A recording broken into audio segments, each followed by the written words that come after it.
Hello बच्चों, नमस्कार। स्वागत है आपका अपने परिवार अंकित एजुकेशन अड्डा पर। आज हम बात करने वाले हैं RRB NTPC, RRB group D और आरपीएफ के कुछ महत्वपूर्ण प्रश्नों के बारे में, जिसमें आज हम हमारा जो टॉपिक रहेगा वो आपका चाल, दूरी और समय से रिलेटेड रहेगा। इसके बहुत ही महत्वपूर्ण प्रश्न करने वाले हैं जो आपके प्रीवियस ईयर रेलवे के एग्जाम में पूछे गए थे। लिखा है पहला प्रश्न, वैशाली 50 किलोमीटर प्रति घंटे की चाल से कार द्वारा एक निश्चित दूरी तय करती है और 10 किलोमीटर प्रति घंटे की चाल से साइकिल द्वारा उसी मार्ग से अपने मूल स्थान पर लौट आती है। यदि पूरी यात्रा में उसके द्वारा लिया गया समय 2 घंटे 24 मिनट था तो उसने कुल कितनी दूरी तय की थी। देखिएगा, अगर इस तरीके से क्वेश्चन मिले तो आपको सबसे पहले क्या करना पड़ता है, एवरेज स्पीड निकालनी पड़ती है। ठीक है, आपको एक चीज समझना है, एक दो है, दो आपके मिड पॉइंट है, यानी कि एक स्थान से जाना है, एक स्थान से आना है, तो इसमें इसमें आपकी डबल दूरी तय होती है। ठीक है, तो आप सीधा कुल दूरी के लिए फॉर्मूला लगा रहे हैं, तो सबसे पहले क्या करना होता है हमें, एवरेज स्पीड। एवरेज स्पीड क्या होती है आपको पता है ना, 2xy अपॉन में x+y। आपको पता है ना, औसत चाल क्या होता है, औसत चाल होता है 2xy अपॉन में x+y होता है ना। तो इसी तरीके से हमें क्या है, सबसे पहले औसत चाल निकालनी पड़ती है। तो हम क्या करेंगे, एक चाल 50 है, एक चाल 10 है, तो हम औसत चाल निकालेंगे। तो 2 गुणे में 50 गुणे में 10 बटा में 50 और 10 जोड़ेंगे तो ये बनेगा 60। तो ये हमारा औसत चाल निकल आएगा। अब हमारे पास कुल समय दिया हुआ है, बस अगर हम चाल में समय का गुणा कर दें तो हमारे कुल दूरी का आंसर आ जाता है। ठीक है, तो सबसे पहले 2 घंटे 24 मिनट को समय चेंज कर लें सही से। 2 घंटे 24 मिनट को 24/60 लिख सकते हैं। तो यहाँ पर फ्रैक्शन का सही से वैल्यू लिखेंगे तो 12 दूना 24, 12 पंचे 60। 5 का 2 में गुणा किया, 5 दूना 10, 10 और 2 जोड़ेंगे तो ये कितना होगा, 12/5।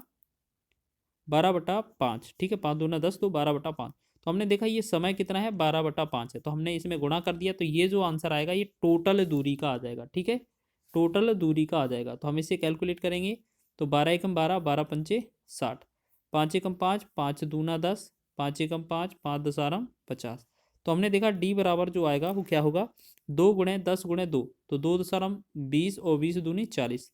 तो 40 किलोमीटर जो होगा उसने कुल दूरी तय की। ठीक है, अगर कभी कभार ये पूछा जाएगा कि इसका तो आंसर हमारा 40 किलोमीटर होगा, कभी कभार ये पूछा जाए कि दोनों के बीच की दूरी कितनी थी, तो ये आपको पता है इसका आधा करना पड़ेगा हमें। ठीक है, उसने आने में और जाने में टोटल एक 40 किलोमीटर दूरी तय की है, लेकिन अगर दोनों के बीच की दूरी पूछा जाता तो आपका आधा दूरी हो जाता इतने से भी। ठीक है, नेक्स्ट क्वेश्चन बढ़े अगले क्वेश्चन की ओर। देखो, यदि एक व्यक्ति एक निश्चित दूरी को 5 किलोमीटर प्रति घंटे की चाल से तय करने में 36 मिनट का समय लेता है तो उसके द्वारा तय की गई दूरी ज्ञात कीजिए। आपको पता है दूरी बराबर क्या होता है, दूरी बराबर होता है चाल गुणे में समय। बस इतना ही तो करना था।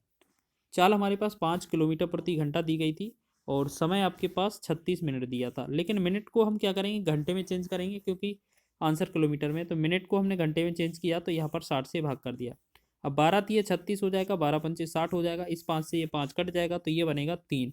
3 जो आएगा आंसर किलोमीटर में हमारा हो जाएगा। ठीक है, 3 किलोमीटर इस क्वेश्चन का राइट आंसर बनेगा। डी विकल्प इसका राइट आंसर हो जाएगा। बहुत ही अच्छा क्वेश्चन है, बेसिक सा क्वेश्चन था। नेक्स्ट क्वेश्चन की बात करें तो एक आदमी 25 किलोमीटर प्रति घंटे की चाल से गांव से डाकघर गया और 4 किलोमीटर प्रति घंटे की चाल से वापस लौटा। यदि इस पूरी यात्रा में उसे 5 घंटे 48 मिनट का समय लगा हो तो गांव से डाकघर की दूरी कितना कितना है। देखो, ये क्वेश्चन जो है हमारा पहला क्वेश्चन किया ना हमने, उसी के जैसा है। बस इसमें क्या है, हमसे सिर्फ गांव से डाकघर की दूरी पूछा है, तो हम क्या करेंगे, जो भी क्वेश्चन होगा उसे आधा करेंगे बस। तो इस वाले क्वेश्चन में हमें क्या करना पड़ेगा, जो हमने दूरी निकालेंगे उसको आधा करना पड़ेगा। तो सबसे पहले हमारा काम क्या है, एवरेज स्पीड निकालना। तो एवरेज स्पीड 25 और 4 की कैसे निकलेगी, 2 × x × y, मतलब 2xy/x+y होता है एवरेज स्पीड, औसत चाल। तो 2 गुणे में 25, यहाँ इतने अच्छे से लिखें इसे, 2 गुणे में 25 और गुणे में 4, बटा में क्या करेंगे, हम इन दोनों को जोड़ेंगे, 25 और 4 कितना हो जाएगा, 29। ठीक है, औसत चाल निकल आया। अब हमें समय का गुणा और कर देना है, जिससे हमारा डायरेक्ट एक बार में टोटल दूरी का आंसर हो जाएगा। तो 5 घंटे 48 मिनट को सही से चेंज करें, 5 घंटे 48 मिनट है तो 5 घंटे 48 मिनट को 48 मिनट को घंटे में चेंज करने 60 से भाग करेंगे तो 12 × 4 = 48, 12 पंचे 60। तो 5 का 5 में गुणा किया, 5×25, 25×4 29/5 बनेगा। तो इसका मतलब है इसका समय का 29/5 बना, तो ये हम इसमें गुणा कर देंगे। ठीक है, अब ये जो आएगा उसके द्वारा कुल दूरी तय की जाएगी। ठीक है, कुल दूरी मतलब एक बार वो डाकघर, गांव से डाकघर गया होगा और एक बार वापस आया होगा, तो टोटल उसने इतनी दूरी तय की होगी। लेकिन आंसर हमें आधा देना है क्योंकि गांव से डाकघर की दूरी पूछी है। तो बाद में हम इसमें 2 का भाग कर देंगे, ठीक है। तो 29 से 29 कट जाएगा, 5 से 5 एकम 5, 5 से 5 25 हो जाएगा, ठीक है। तो हमने देखा कि उसने कुल दूरी तय कितनी की, 2 पंचे 10, 10 चौके 40, ठीक है। लेकिन हमसे गांव से डाकघर की दूरी पूछा जाए तो हमें क्या करना पड़ेगा, तो ये हमारा हो जाएगा 40/2, ठीक है। तो ये आंसर होगा 20 किलोमीटर। भले ही हमारा आंसर विकल्प में दिया हो, लेकिन हमें जो कॉन्सेप्ट याद रखना है वो हमें याद होना चाहिए। तो 20 इसका राइट आंसर हो जाएगा। अगर उसमें क्वेश्चन में पूछा जाता कि उसने कुल दूरी कितनी तय की, तो हमारा 40 होता आंसर। लेकिन गांव से डाकघर की दूरी पूछी है तो उनका आधा हो जाएगा, ठीक है। तो 20 मीटर इसका राइट आंसर हो जाएगा। 20 मीटर नहीं, ये मिस्टेक लिख दिया है क्वेश्चन में। अच्छा, ये क्या है, सेम सेम आंसर है, मीटर में नहीं होगा, आंसर किलोमीटर में होगा, ठीक है। बी ऑप्शन इसका सही है, वो गलती से हो गया इसमें, तो ये गलत हो जाएगा, बी ऑप्शन इसका राइट होगा।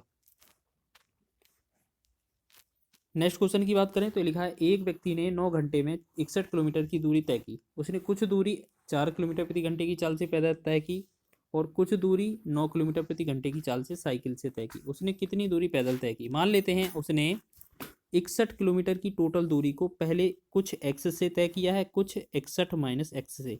एक्स वाले को हम पैदल मान लेते हैं, ठीक है, एक्स वाले को हम पैदल मान लेते हैं और 61 माइनस एक्स को हम साइकिल वाली मान लेते हैं दूरी, ठीक है।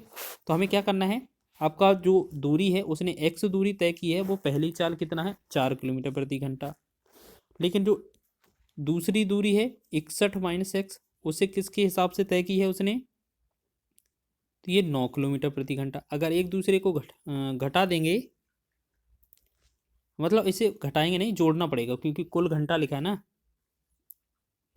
तो इसे अगर हम जोड़ेंगे तो हमें टोटल कितना 9 घंटे लगेंगे। तो यही तो क्वेश्चन बोला है। तो हमें क्या करना है, इसमें लासा ले लेना है, 4 9 का लासा 36 हो जाएगा, तो 4 9 36, 9 एक्स हो जाएगा, प्लस का 9 चौके 36, 4 से 4 एकम 4, 4 सिंह 24, माइनस का 4 एक्स बराबर का 9। तो हम बटा में इसे एक करके क्रॉस गुणा करें तो 9 4 एक्स का अंतर 5 एक्स हो जाएगा, प्लस का 244, ठीक है। और यहाँ 9 6 54 हो जाएगा और 29 27 5 32, ये 324, 244 को उस तरफ भेजेंगे तो 5 एक्स के वैल्यू जो होगा वो 80 हो जाएगा और 5 एकम 5, 5 से 16, तो मतलब एक्स का जो वैल्यू आएगा 16। तो हमने क्या बोला था कि जो एक्स है उसने पैदल तय की होगी, तो इसका मतलब है उसने 16 किलोमीटर दूरी पैदल तय की है, तो इसका राइट आंसर हमारा बी हो जाएगा, ठीक है। लेकिन अगर हमसे साइकिल वाला पूछा जाता तो बस इसमें हमें 61 में से 16 को माइनस कर देना होता, तो वो हमारा आंसर हो जाता, ठीक है। चलिए एक क्वेश्चन और देख लें जल्दी से, इस क्वेश्चन को बनाएंगे। लिखा है, 2 आदमी एक साथ एक निश्चित गंतव्य की ओर चलना शुरू करते हैं। उनमें से पहला आदमी 3 किलोमीटर प्रति घंटे की चाल से और दूसरा आदमी 3.75 किलोमीटर प्रति घंटे की चाल से चलता है। दूसरा आदमी पहले आदमी से आधा घंटे पहले पहुंचता है। गंतव्य स्थान की दूरी ज्ञात कीजिए। देखिएगा, कभी भी समय का अंतर पूछा जाए, अगर दिया जाए तो आपको एक ही फॉर्मूला लगाना होता है, चालों का गुणनफल बटा में चालों का अंतर, मतलब एक्स इंटू वाई बटा में एक्स माइनस वाई और इंटू में समय का अंतर, ठीक है, जो कि आपकी गंतव्य स्थान की दूरी पता चल जाती है इससे। तो हम इसमें कैलकुलेट करेंगे तो हमें क्या करना है, दोनों चालों का गुणनफल, मतलब 3 गुणे में 3.75, 3 गुणे में 3.75 बटा में इन दोनों का अंतर। देखिएगा, अगर 3.75 है और इसमें हमें 3 घटाना है तो ये हमारा घटाएंगे तो 0.75 बचेगा कि नहीं, तो इसमें हमें 0.75 से भाग दे देना है, ठीक है, 0.75। और समय का अंतर, समय का अंतर खुद क्वेश्चन में बोला है आधा घंटा। आधा घंटा का मतलब कितना होता है, आधा घंटे को हम 1/2 भी लिख सकते हैं घंटे को, या 30/60 मिनट भी लिख सकते हैं। 30 मिनट को आधा घंटा बोलते हैं, बटा में 60 कर देंगे तो ये आधा घंटा हो जाएगा पूरा, मतलब अभी घंटा के टर्म में हो जाएगा। 30 एकम 30, 30 दूना 60, 2 आ जाएगा यहाँ पर, पॉइंट से पॉइंट हट जाएगा, फिर 3 एकम 3, 3 से 25 दिया 75, 2 से करेंगे 25 से भाग करेंगे, 25 एकम 25, 25 एकम 25, 25 पंचे 125। तो हमने देखा 15 ऊपर है, बटा में 2 नीचे है, तो 2 एकम 2, 2 से 15 को डिवाइड करेंगे तो ये बनेगा 7.5। तो हमने देखा इसमें जो दूरी का जो आंसर आने वाला है वो 7.5 किलोमीटर इसका राइट आंसर बन जाएगा, ठीक है। तो इस तरीके से आप बहुत ही आसान वे में सभी क्वेश्चनों को कर सकते हैं। वीडियो पसंद आया है तो वीडियो को लाइक करें, शेयर करें, चैनल पर नए हैं तो चैनल को सब्सक्राइब कर लें।